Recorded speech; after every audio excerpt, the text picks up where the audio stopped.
Olha só, o Pai Nosso é, sem dúvida, um dos textos mais conhecidos do mundo inteiro.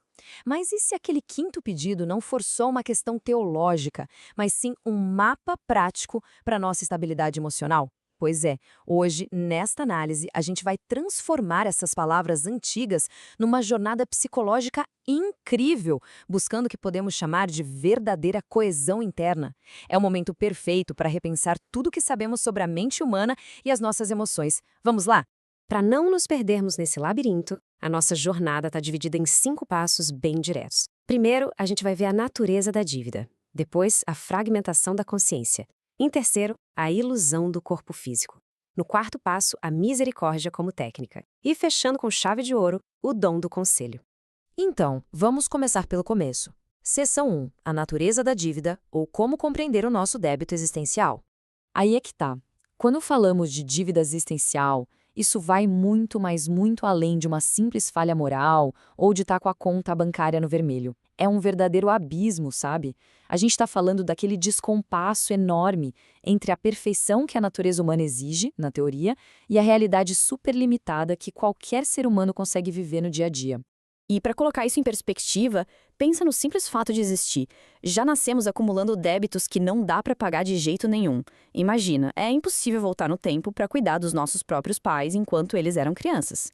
Da mesma forma, não dá para agir com total sabedoria 100% do tempo, né?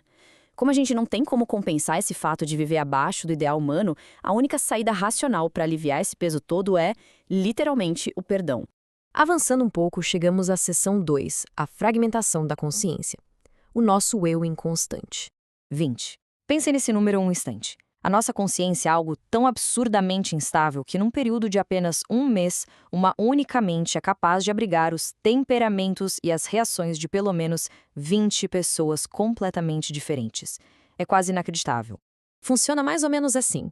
Num dia em que a espiritualidade e a intuição estão em alta, a gente perdoa qualquer problema com a paz de um São Francisco de Assis.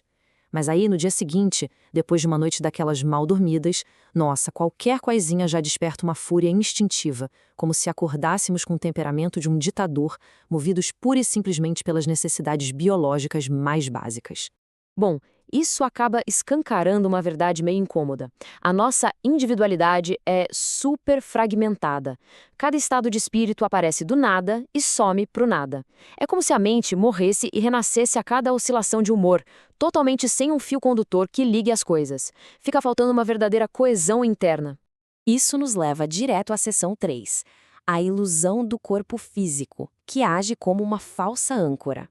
Para tentar disfarçar essa falta de estabilidade interna que a gente acabou de ver, nós recorremos a um truque muito curioso: o próprio corpo físico. O nosso organismo acaba funcionando como uma cola falsa. Como o corpo continua ali, praticamente o mesmo, envelhecendo devagarzinho, a gente cria a doce ilusão de que aquela pessoa super zen de hoje é a mesmíssima pessoa estressada de ontem. É uma âncora, sim, mas puramente biológica. Inclusive, essa dependência toda explica muito do nosso pavor visceral da morte. O raciocínio lá no fundo, no inconsciente, é bem direto. Se a única coisa que amarra todos esses fragmentos diferentes é a nossa carcaça física, perder o corpo é igual a perder a única identidade que a gente conhece. Sem esse espelho biológico, a consciência ia usar para si mesma e simplesmente não ia se reconhecer. Loucura, né? Aí esbarramos uma grande questão. Se o corpo é uma âncora tão frágil e que tem prazo de validade, como é que a gente faz para escapar dessa fragmentação de uma vez por todas e encontrar algo duradouro? Vamos descobrir isso agora na seção 4, a misericórdia como técnica e o confronto com o insuportável. Aqui, a ideia de misericórdia sofre uma reviravolta gigantesca. Ela deixa de ser só um sentimento passivo e vira uma técnica radical. Primeiro, a gente precisa redefinir o que é miséria. Não estamos falando só de falta de dinheiro, tá? É qualquer estado irreversível de privação profunda. E o detalhe mais impactante, a miséria atua literalmente como um juiz divino, obrigando quem está de fora a passar por uma transformação. Para visualizar melhor, imagina a angústia de perder liberdade por causa de um vício, ou aquela dor sufocante de ver uma criança com uma doença grave. Diante de um choque de realidade desses, ninguém sai do mesmo jeito. A miséria julga a humanidade em tempo real. Ela pega as pessoas boas e as torna melhores, e as más, piores. Tudo dependendo da forma como escolhemos encarar a situação. Mas, sendo bem honestos, qual costuma ser a nossa reação de defesa mais imediata? Fechar os olhos, não é? Quando a gente desvia o olhar de um sofrimento insuportável, rola um mecanismo de defesa quase infantil.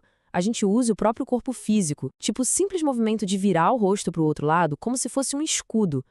No fundo, é uma forma de fugir daquela dolorosa transformação interna que a situação exige. Então, o verdadeiro antídoto contra essa mente estilhaçada é justamente a prática deliberada e super rigorosa de encarar a miséria de frente. Quando geramos compaixão de forma ativa e partimos para a ação com a intenção de aliviar a dor do outro, a gente finalmente rompe essa barreira entre corpo e alma. É aí que encontramos aquele princípio de permanência que sobrevive ao físico. E isso nos leva à nossa última etapa. Seção 5. O dom do conselho. O caminho para alcançar a verdadeira coesão. Esse roteiro prático para a libertação é desenhado em 4 passos claríssimos. O primeiro é reconhecer os nossos próprios débitos, aquelas dívidas que vimos que são impagáveis. O segundo é praticar a misericórdia com a miséria temporal dos outros. O terceiro é receber esse chamado dom do conselho. E o quarto passo é alcançar uma misericórdia final e transformadora, vislumbrando o agora eterno. Mas o que faz esse dom do conselho ser tão incrível? Ele entra como aquele centro de gravidade que faltava para a mente. Uma verdadeira bússola interna inabalável que sempre aponta a direção certa da ação. Ele age de forma implacável, mesmo quando a gente está morrendo de cansaço, no meio de um ataque de fúria ou enfrentando tentações fortíssimas que tentam assumir o controle do barco. Até porque, vamos ser justos, fazer o bem quando se está relaxado na praia é moleza, certo? O grande teste de fogo rola mesmo no trânsito engarrafado, nos perrengues do dia a dia ou com aquela dor de cabeça terrível. Essa técnica propõe um combate espiritual constante, blindando a mente para que ela não seja mais refém dos humores e instintos nessas horas de puro caos. E fica muito claro porque essa mudança de postura é a grande sacada. Quando a gente entra nessa batalha contra a inércia biológica e confronta a miséria real, ganhamos uma independência formidável. A gente cria um eu de verdade, sabe? Uma continuidade de aço que não vai mais se quebrar a cada simples virada de humor. O indivíduo torna-se finalmente inteiro. Para fechar a nossa análise de hoje, guarde esta frase: misericórdia é o que quero e não sacrifício. Esse pensamento profundo resume tudo o que discutimos aqui. A misericórdia ativa é a nossa única rota de fuga real contra a fragmentação da alma. O mapa do tesouro está aí, o que deixa no ar a pergunta mais provocativa de todas. Olhando ao redor hoje, para quais misérias os nossos olhos ainda estão se recusando a olhar?